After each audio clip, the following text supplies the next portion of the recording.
Hey guys, and welcome back to How Logical.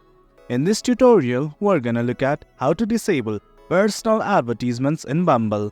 Now let's begin. I'm simply gonna go to bumble.com and hit on enter right now. Do note that I have already logged into my account. In case you have not, do log in right now. It's quite easy. Now let's simply try to go to our profile settings. At the top left, you will see your profile picture right here. Simply click on it. And then something like this will open up. On the navbar, you will see many tabs like Edit Profile, Settings, Contacts and FAQs.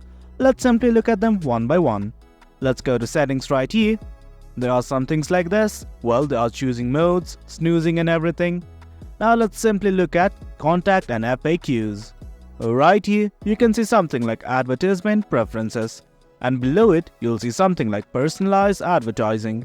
I'm gonna toggle off this button right here. And guys, there you go. That's how you disable personalized advertisement in Bumble. It's as easy as that. Hope you guys found this video informative, and for more content like this, do remember to hit like, share and subscribe. Your support fuels us. Thank you.